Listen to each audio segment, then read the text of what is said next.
We are back with a brand new week of the Media Row podcast with me, Justin Miller, sponsored by Kelly's Little Nipper and Stevens Automotive and Sales. We're back from a great trip in Florida, which I'll talk about here in a few minutes, but want to give you a rundown of how today's show will look to kick off your brand new week. Meeting with President of the Drake Relays, Blake Boldon. I am someone who I've been in Des Moines my whole life, diehard Drake Bulldog fan, was never huge into the relays. And then I slowly gravitated towards it when I was the student assistant SID with Danny Fry and had to work those long hours, long days, and grew to really appreciate all the work Blake and the entire staff at Drake do to really make this a special event. It's 115th running of the Drake Relays, and they're still finding new and unique ways to make it entertaining, and we'll definitely dive into that with Blake, as well as give you a few names that you should look out for this week and a few storylines, because I even say it in the interview of I'm kind of a casual, Drake Relays fan. I don't really know much about track and field. I never ran track and field. I remember my high school coach being like, all right, you guys should also try out for track and field so you stay in shape throughout the summer. And I was like, I'd rather just go to 4 Mile and shoot some hoops. So that's what I'm going to do. Maybe that's why I didn't play that often, but I'm not a track athlete whatsoever. Respect the people that are. Just know my place in the sporting world was not on the track. But so I don't know much about it. To be honest, I don't really understand it at times. So that's what's been nice, to sit down with Blake and learn about, track and field and the Drake Relays and everything behind the scenes that people don't notice, that Drake, the staffers over there in Des Moines really do to make this a special event. So really hope you enjoyed the interview. Before we jump into anything else, though, need to give a shout out to Kelly's Little Nipper at 1701 East Grant Avenue in Des Moines. As always, Kelly's Little Nipper, great drink, great food, better atmosphere, and better community over there at Kelly's Little Nipper. Had some family in town over the weekend to help watch our cats while Megan and I were in Florida. And one of the first places I told them to go check out was Kelly's, and they're big into pool. There's a perfect pool table for them right there. It's got everything anyone would want. So go check out Kelly's Little Nipper at 1701 East Grand Avenue in Des Moines. And when you do, please let them know that Media Row sent you.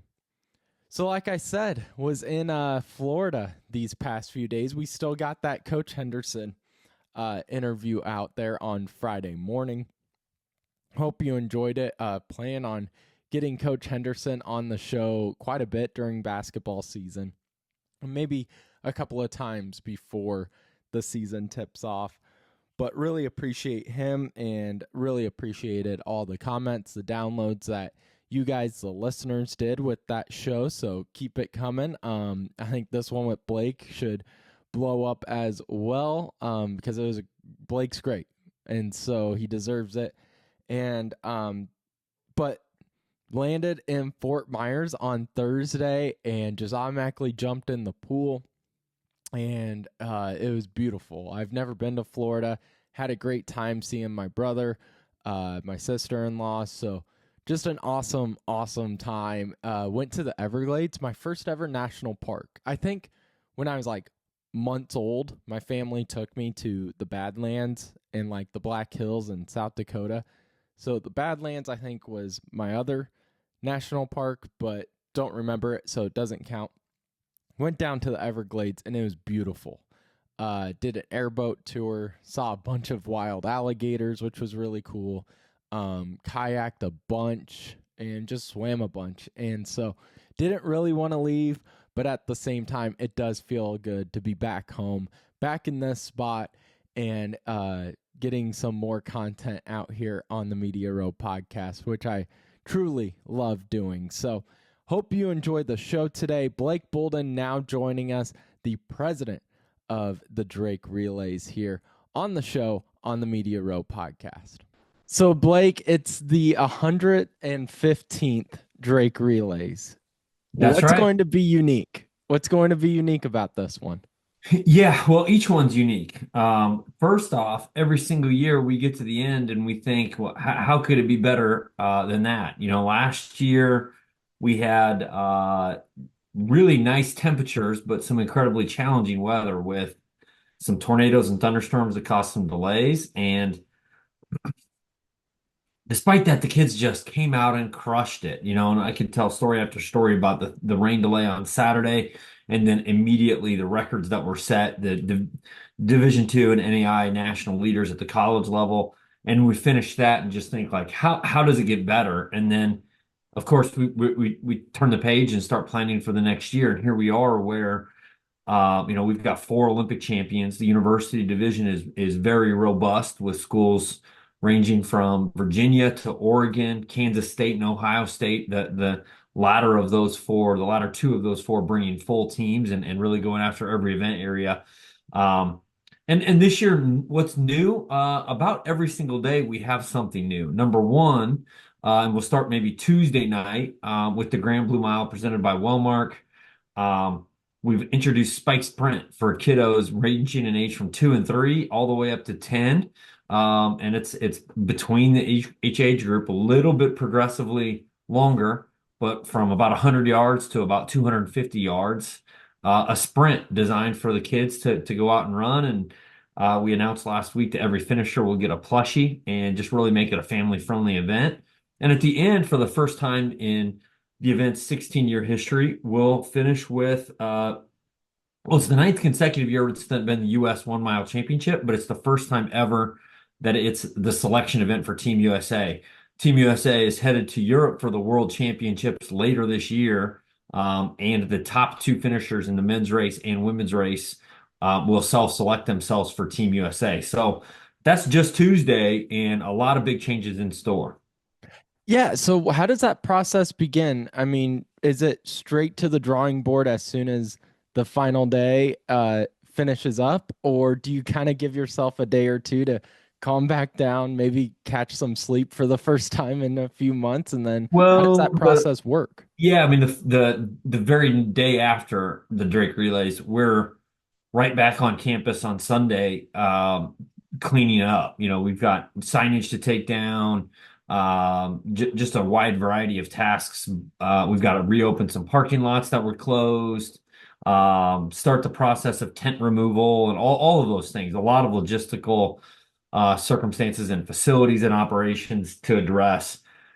And then by the end of that week, we ask all of our head officials, our Drake Relays Committee, and staff to send in after action notes or appraisal items. And then we compile those. And then 9 days after the Drake Relays, we have what we call on an annual basis our appraisal dinner. And then that is where we formally wrap a bow on um, the current year's events and begin planning for the next year. And that is a huge credit to our officials that they take the time to make those notes and then come and meet and quite literally break bread and share stories and begin planning for improvements for the following year. And that's what has made the Drake Relays a lasting tradition is the annual recommitment to excellence in terms of logistics, and that's where high school kids, they know it's going to be the one event that they go to all year that it runs on time and the officials are efficient and it's attention to the little details from those folks that allow us then over the summer to really re-examine opportunities and think about things like spike sprint and other changes. So that's that we talked for this year. It's Tuesday night. It is conversations that we started last May that led us to a partnership with the world record holder and three-time Olympic champion in the shot put, Ryan Krauser, that on Wednesday, we are hosting the global debut of the World Shot Put Series. That'll feature Ryan Krauser going head-to-head with 8 of the world's best shot put athletes in the men's shot put, of course. And it's going to be a lot of fun. It's a brand new format that the world's never seen. As Ryan looks to reinvent the event, quite literally, not just by throwing far, but by in the same way maybe Tiger Woods and some colleagues created a new golf league in a simulator setting. He's creating a new shot put league, or some version of a league, I guess, but at least a series and a competition format that will allow it to become more spectator friendly. And really excited to unveil that for Des Moines.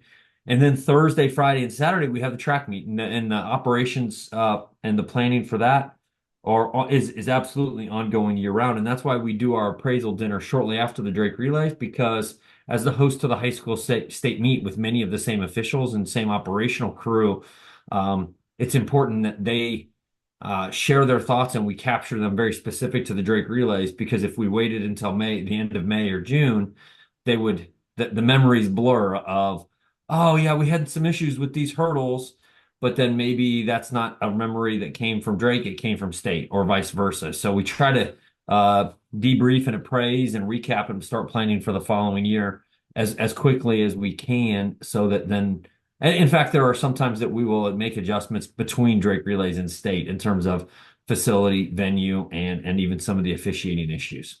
Was the shot put series, that new league, was that the thing? Because I'm buddies with Carson Culp, who helps us with this Yeah, podcast too. And was that the thing you guys went down to Arkansas to kind of look yeah, that's into? And exactly right. Yep, that's exactly right. Carson went down earlier this year in January to interview Ryan, get some content, get some uh, footage of him working out, and really interview him what his thinking is behind that new format. And so that if that's been on our social now for close to a month, since the end of March, where we unveiled the new format, and hopefully there's some familiarity, but it will be brand new to all involved. are you seeing, is that one of the sports or events that is growing in viewership, attendance at the Drake Relays as shot Oh, put? Because, no doubt. I okay. mean, because Ryan on Thursday will be inducted to the Drake Relays Hall of Fame, Oh, and very cool. yeah, he has become a fan favorite, and quite literally, I mean, figuratively and literally, the biggest star in the sport. I mean, he's 6'8", 310 pounds. When Ryan Krauser walks into any grocery store in the world, any any restaurant in the world, people may not know that he is the world record holder in the men's shot put, but they know he is somebody just by his physical presence. And he's as explosive as any athlete in the world of any sport. So much so that 2018, we introduced the idea of a dunk contest for track and field athletes in a Drake basketball game. So this Yep, is yep.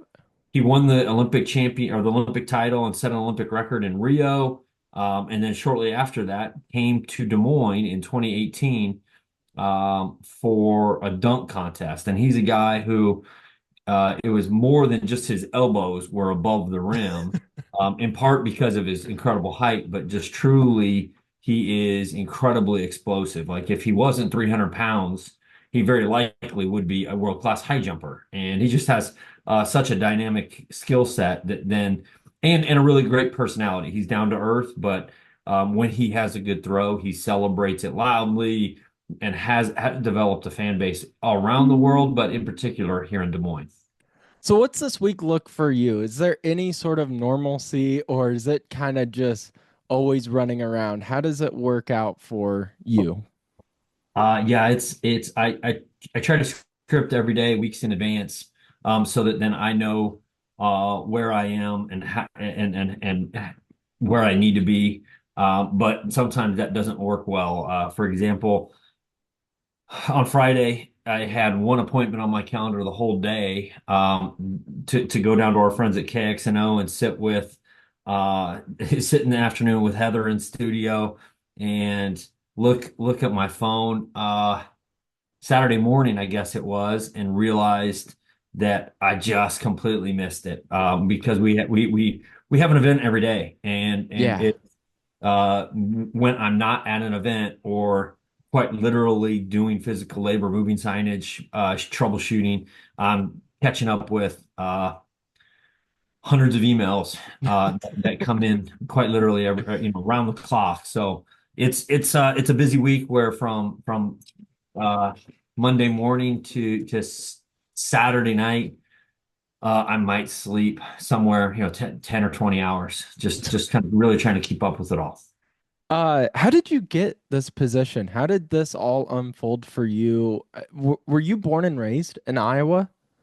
Yeah, I grew up in Osceola, Iowa, Okay. so just about an hour south of campus. And then was a high school track and field athlete, a college track and field athlete, and then um, spent a while as an athlete after college and ran track and field with a contract with the shoe company called Saucony and coached at Iowa State for a few years, and then had a chance to become a head coach eventually at the University of Alabama Birmingham, and then at the University of Pennsylvania. So I was in Philadelphia, and then had a chance to leave Philadelphia to become the executive director of the Indianapolis Monumental Marathon. And there I learned a lot about event logistics, promotion, building a staff for event staffing, and but then the opportunity to always come back to Iowa, be close to home, and Drake Relays was an event that obviously I grew up near, and it meant a lot to me and continues to mean a lot to me. So when the opportunity to return to Iowa uh, came about in 2016, I went after it with everything I could, and ended up being very lucky to get the job, and I'm now in my ninth year. How did being a head coach help you with all the logistics of this position that you're in right now with the Drake Relays? Is there something you look back on that was like, oh, that was very vital to now where I'm at as Yeah. the president of the Drake Relays? Yeah, no, not anything from like a logistical perspective, but I think it's a vital step to really understand the coach's perspective, because the at the core of the Drake Relays, it is a college track and field meet, and with the incredible changes in the NCAA at every level, and the incredible changes at higher education, the sport of track and field and its future within collegiate athletics is less than certain. But no matter what happens in college athletics, the coach's perspective is invaluable, because their motives determine how we meet the needs of the college student athletes. So understanding that perspective, but then having the ability to maintain that relationship is an important step. So I can't imagine having been I can't imagine being in this role without having some significant college coaching experience in the sport of track and field. Year nine, how much do you think you've grown from year one to now? I've grown older. I've grown a lot older. It's a job that I feel that the second half of April ages me more than the other 11 and a half months of the year combined. It's Uh, like when you see a president throughout their term. Is that yeah, kind of yeah, what you're getting at?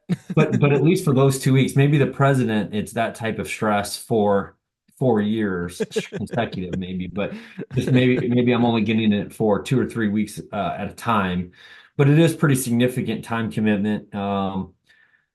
And a volume, kind of a load. But so I don't know. I feel I'm getting a better sense of the big picture in where the event stacks up in the sport, and also in our community. But it's with any job, there's always learning, whether that's through some of those operational improvements that I've mentioned, and how we continue to evolve um, in that way, or if it's ways that we can continue to connect with our audience. As you mentioned, with Carson and Michael Admire, who really develop content and um, create meaningful messages for folks to consume and attract, and it builds loyalty with the brand loyalty with our audience, but then also hopefully is attracting new members, or new following, new ticket holders, new athletes. But the sport of track and field and how it's broadcasted, how how the stories are told, is probably evolving more quickly, and needs to evolve more quickly than any other sport, because football is just such a giant. And then, of course, at Drake, we focus a lot, not just on our campus, but in our community with men's and women's basketball. And then team sports, I think, are more generally understood, just in that there's a score and it's us versus them, home versus away, whatever those terms are. And in track and field, folks understand gold, silver, bronze at the Olympics and Team USA versus the world type mentality, Yep. but how that story is told and how the sport unfolds for people is something that needs to is some very special emphasis. So as I've come, I've learned a lot of operations. I've learned about the rules and the officiating in the sport of track and field, and now hopefully evolving to the point where we can really um, tell that story and lead in the sport of track and field in terms of how it's broadcasted and how an audience is built. Who was your mentor, or who has been your mentor through all this? Your 9 years now with the Drake Relays. Yeah, that's a great question. There's a few folks, former coaches, that I'll call my personal coaches or colleagues. Um, Depending on the issue, there's probably two dozen different folks that I call. Lots of times it's folks that I work for at their event, so then be part of an operational team or a logistics team, um, and then that I'm the reverse of. Maybe we bring them in for our event to be part of our operations and logistics. But one person that in the time that I've been here, that's really been in the trenches with me. She was the assistant AD for Relays Operations when I arrived, is Carolyn Hill, and now she's our university and college division running referee and heavily involved in the Relays Executive Committee. We go back and forth on a lot of things, have disagreements, and hearing her thinking always helps clarify my own. Whether we agree or not isn't necessarily the issue, but she's just been an incredible mentor and sounding board, whether that's related to operations, logistics, the event itself, or the community around the event. Who are some of our key volunteers? Where do we have additional needs, and so forth and so on.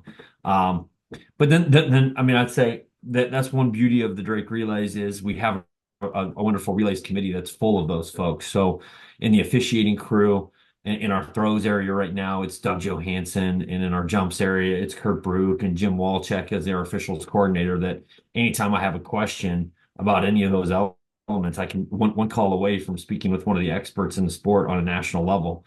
So we're very lucky in Des Moines and at the Drake Relays to have folks like that. And then it's Ryan Ellsburn, and Terry Finsterman in the running events, and so many others. And locally, the Drake Relays is the cause, but the result is also the Drake Relays. I think I don't know which is the chicken or which is the egg, but they're completely interrelated, and that is some of the best track and field officials in the country and in the world are based here in Des Moines. Giving one example of Dave Anderson, who, when he worked at the Iowa High School Athletic Association, chaired the National Federation of High Schools Rules Committee, and then became a very successful and, well, I don't know if success is the right word, but a prominent and well-respected referee in the sport of track and field. And I've learned a lot from Dave. And now in the same role or in a similar role, not just at the Iowa High School Athletic Association, but then at the National High School Federation, is Jared Chizik, and he's now the chair of that same committee. So when it comes to rules and officiating, the gold standard in some ways is here in Des Moines. How does that process work? Do you guys handpick the officials? Because I think most people are familiar with like the Final Four, those officials kind of get graded on throughout the season and then get rewarded. Is it similar with the Drake Relays? Yeah, yep, that's right. Well, and it's mostly at the Drake Relays. I mean, we select all our own officials, and Jim Walczek is our officials coordinator. And I mentioned most of those folks that I mentioned are head officials in some capacity. We have an application process, and then those head officials and Jim make the selections and assignments. And we do have officials travel from all over the country that come to be part of the Drake Relays. But as I mentioned, we just have such a robust crew here in Des Moines that and Central Iowa. It's statewide. A lot from Eastern Iowa. Some we have. I think of Terry Sudrilla, who comes in from South Dakota, but in my mind he's from Northwest Iowa. But we draw from throughout the state and border states, and just have like Veronica Daniels and her husband. They come up from Kansas City, but they used to be Central Iowa natives and residents. But yeah, we have some of the very best in the Midwest that come in for the Drake Relays. Is it the same for the athletes? How does that process work? Do you handpick them as well, or like Yeah, the USA athletes, do they just say, "Hey, I'm coming"? yeah, that's an interesting long process that I mean it's a back and forth and depending on who's available, who's interested in our event based on budget that's available, in terms of travel stipends, uh, funding for prize, and then any other promotional dollars for some of the promotions that we do. So th that's one that each athlete is invited through their representatives, and then if they're available, we come to an agreement and then bring them in. And then, of course, just like we see in any sport, there's injuries, there's illness, there's late cancellations. So as late as Thursday, we had a couple late cancellations in the women's 400 hurdles. Had two lanes open, and I did a little bit of work with some representatives, and we were able to very successfully find Unique Hay Smith, who's the Turks and Caicos national record holder. So quite literally Thursday night or maybe Friday morning at 8 a.m. she was not in the meet, but by Friday morning at 9 a.m. she was. And then the night before, we added an athlete who had just finished fourth in the African Games last year. So, and some of those times, you got to get travel on 5 days notice or on 6 days notice, with a cancellation. And it's not always easy to find an athlete of world-class status that may be ranked in the top 100 in the world that is available on 5 days notice, because it's not a team sport it's not like the iCubs that have a double A roster that you can call up from on Yep. injury notice. That these athletes are otherwise unaffiliated with Drake or Des Moines, and we have to scour the world in an ongoing way, sometimes all the way up until event week. But I mean, right now, as we turn to Monday, April 21st, we're not necessarily adding any additional athletes if they're not already in the meet. There's been a lot of, historical names that come through and run on the blue oval. Is there a athlete or an official, maybe just another coach that had you in your 9 years, not starstruck, but just kind of like, oh wow, they're here right now? Is that their name that sticks out to you? Um, Anytime you can bring a world record in, world record holder, and it's such a big deal. The best person, in the history of the world in a respective event. So, in my first year, we had both the world record holders for the 100-meter hurdles and the 110-meter hurdles. Aries Merritt Aries Merritt is the 110-meter hurdles, and Kenny Harrison in the women's 100 hurdles. So, I mean, that's just a special thing. But no, the starstruck stuff is not really my thing. Just from my athlete days, but and just it's just more look at them as somebody who I really respect and admire, Oh but yeah. that we're doing work and working on the same team to promote the sport of track and field. Um, but I guess the athlete that was the most meaningful to meet in person was a guy named Derek Drone, who in my first year was the very first athlete that I was able to confirm. He was the Drake Stadium record holder in the men's high jump, the 2016 Olympic champion in the men's high jump. And then we got him to come back as the reigning Olympic champion in 2017. And with his agent, as someone who I had known for years, we were able to confirm his participation. And the reason why that was significant, because my predecessor, Brian Brown, was a high jumper. And Brian, and along the way, before my arrival, so I don't know if it was Brian's idea or Carolyn's or someone else's, above the door where I work, his record of 7 feet 10 inches, we've got a fat head of him jumping over a bar at that height. So quite Oh, literally, I cool. walk right underneath Derek every day, still to this day, underneath a sticker of Derek above our doors. And then when he arrived, I went to his representative who was traveling with him and who I knew, and I said, "Hey, his name is Ray Flynn." I said, "Ray, could we please have Derek after he finishes in drug testing? Can he come to swing by the office? The meet was already over, but Derek had to go to drug testing for U.S. Anti-Doping Agency, and so I asked him to swing by the office, and we got a picture together underneath this fat head of him at the stadium record, and it's also the still standing Canadian national record and one of the best high jump marks in the history of the world. And we get to walk right underneath it every day. So kind of not necessarily starstruck. And Derek would crack up if that his name was ever associated with starstruck.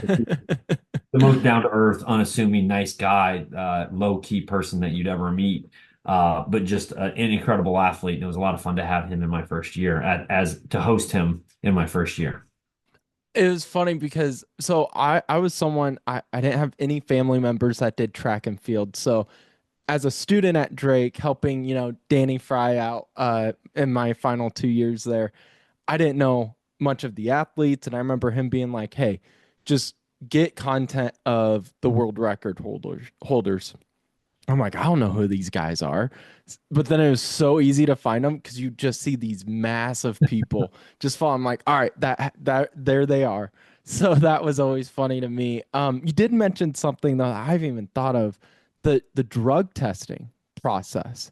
Is that really simple, easy, or is it really stressful? Is it hard to, get athletes to participate? I mean, is there any stress that comes with this? How is that set up? Well, I suppose the largest stress is for the athletes if they haven't had much water to drink that day, because I do know, and if that's the case where they have a hard time producing the sample and they have a flight after the event, that I think is probably the greatest anxiety. But for us as hosts, um, right, the last several years are we have an assistant AD for compliance, and he serves as our point of contact, Alex Crowell. I put him with the head DCO is the terminology. It's called the doping control officer, and they set up the logistics. And generally speaking, if they have a private restroom and access to unsealed, so sealed, unopened water, which we have through our partnership with Atlantic Bottle. We have Dasani water and private toilets. The anti-doping folks are otherwise self-sustained, and they randomly select the athletes, and I do believe that they typically take the winners in all of our world-class events. And then maybe at the US 1 mile championships, they'll take the top three athletes. Um, so yeah, it's pretty easy for us. We just have to make sure that they have someplace private to collect the samples, and then they're super professional, and it's entirely between U.S. Anti-Doping Agency and the athletes themselves. So has there been a moment in your 9 years where you've gotten a result back that you're like, oh, they've used? I mean, you don't have to say who the athlete No, was we've now. we've never had a positive. So they do test. If I had to think, it's probably they'll collect 30 samples. And then for Okay. we have ratified world records and we've ratified national records for a variety of federations. And those require doping control. So, like, we've had a Jamaican shot put athlete set a Jamaican national record that was in 2023. And we had two world records set at the road mile that year for the men's and women's 1 mile, and those all require drug testing. Um, but in all of those instances, and then there are, I mean, it's probably a 20 or 30 additional tests that they take or samples they take every year. We've never had a positive test at the Drake Relays. That has to be impressive in itself. I mean, Well, yeah, that may be true. I don't know. I think generally speaking, unlike some of the sports that are more based in entertainment, baseball is one where yep. we know the history of that in that sport, and maybe uh, I don't know how prevalent it remains, and I don't know what enforcement they have in mind. But in sport of track and field, I think it is generally clean, but the enforcement is so much more strict than many others. And then the public is much more critical of the Olympic sports than when it was evident to anyone who was truly in sports when you see Jose Canseco and Mark McGuire and Sammy Sosa. But baseball fans didn't want to believe it. They just wanted to see 70 home runs. Yeah.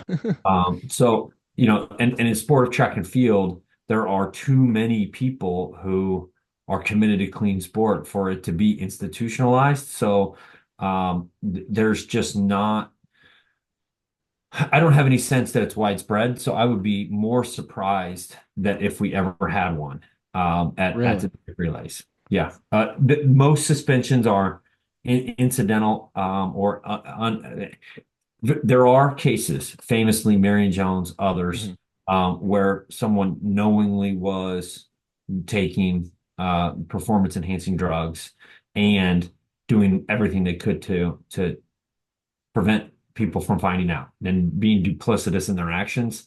But I think generally speaking, most suspensions, most doping violations in our sport are a result of unintentional accidents. Nick Ponzio had some whereabouts violations, and there's some just sometimes where you don't update your whereabouts, and if you have three of those in a specific time frame, then you'll have to serve a suspension. So, but if and when we ever start have positive tests at the Drake relays, I would be very shocked. I'll finish with this one for you, Blake. And I do appreciate you taking time to But do this interview. I really do. What are some of the top names fans should expect this week? Kind of, for someone like me who doesn't follow track year after year, maybe some names that could get, those casual fans over to Des Moines. yeah, we already talked about Ryan Krauser. He's a three-time Olympic champion. He's the world record holder. Come out on Wednesday night to see him. I mean, he's going to be throwing alongside him, who he won in Paris, three other guys who finished in the top six at the Paris Games, or excuse me, at the Paris Games.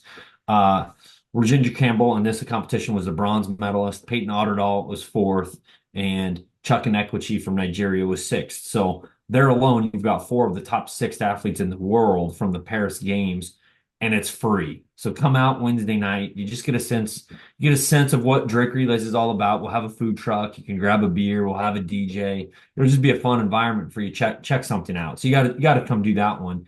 Costs you nothing aside from a few hours of your time to see something that the world has never seen before. And then we turn to the next day. The next day we have two of the top three women's hammer throwers in the world. Brooke Anderson is the 2022 world champion. It's just a tremendous opportunity to see events that folks haven't ever seen before. It's the women's hammer, men's javelin, and women's javelin. And in all four cases, there'll be some of the best competitions in those events in North America this year. Ticket price is only $15, and you get to attend all of the distance carnival with the Isisarettes playing the soundtrack in the stadium. So that's one of my favorite nights every year. So those aren't even the biggest names. The biggest names will be on Saturday. Those are the sports names that people will want to really pay attention to. But before we get to Saturday, Friday night, we're the first time ever doing a family night at 9 o'clock, ending with fireworks. But we'll have face painting, balloon animals, an inflatable on the North Concourse, just to really provide some amenities for the kids so you can come check out the meet, catch some world class track and field, and just enjoy some time with your kiddos. And then on Saturday, it really is one of the best track and field meets in the world. Ryan Krauser will be throwing again against those same athletes in the men's shot put. But you'll have Masai Russell, the reigning Paris Olympic champion in the women's 100-meter hurdles. She's number two in the world rankings right now, but she won in Paris last year. She's running the women's 100-meter hurdles. And then two celebrities that are larger than life in the sport of track and field and really transcended sport to be, cover story in People magazine type celebrities are Hunter Woodall and Tara Davis Woodall, who she is the reigning Olympic champion in the women's long jump. He is the Paralympic champion in the men's 400, and just two outstanding athletes. And as collegiate athletes, they were both All-Americans. She was a national champion. He was a four-time All-American at the University of Arkansas um, as a double amputee.